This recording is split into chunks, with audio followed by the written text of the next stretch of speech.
Hello everyone, Shadow Helmet Guy here, and for today's topic, we'll be talking about Persona 3 Reloaded, which just came out on the Switch 2. I saw an article recently saying that Persona 3 Reloaded was originally planned for the Switch 1, but the developers ended up moving it to the Switch 2 instead to help promote the new console and show off its new hardware. And honestly, it's quite disappointing, because if they stick with the Switch 1, way more players could have enjoyed it. But it seems that they made the Switch 2 version just to sell more consoles, instead of focusing on the fans. But instead, we've ended up with a disappointing version of Persona 3 Reloaded on the Switch 2. Even though it comes out in a game keycard, you still have to pay extra for the DLC. Like, come on, even though it didn't release on the Switch 1, they could have at least made it a full game for the Switch 2 if they wanted to use it as a selling point.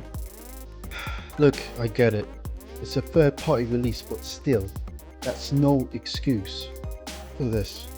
What are you talking about, Shadow Helmet? This looks amazing! That's exactly what we need. At least Persona 3 Reloaded is out on the Switch 2, so you should be grateful. Grateful? Granny Helmet, what on earth are you talking about? If this game doesn't do well, it's going to impact you too. Profits, sales, everything. And explain this to me. How does Persona 5 Royal runs better than this in terms of frame rate? It doesn't make sense. It just feels like a rushed, poorly optimized port. Come on, Shadow! You're being too harsh. Sure, it's not perfect, but at least the game's playable. The visuals are solid, and you can actually experience Persona 3 Reloaded on a new console. That's a win in my book.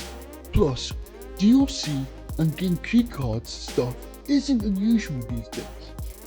People just need to get used to it. Playable, sure.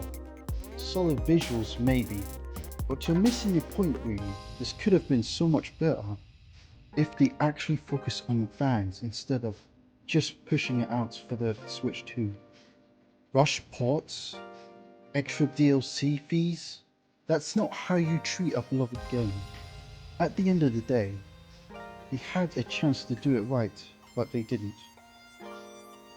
Now that I think about it, there was a real chance for them to do a remaster for the Persona 3 FPS instead. That would have worked both ways. The Switch 1 could have had this version instead of portable, or even as an optional release. Then Persona 3 Reloaded could have launched later on the Switch 2 as a full physical game, not just a game keycard. Sure, it would have taken longer to make, but sometimes waiting is better than rushing something that feels incomplete. In the end, all I wanted was a proper complete release, not another half-done version. You should have learned from this. But anyway, let me know what your thoughts on this in the comment section below.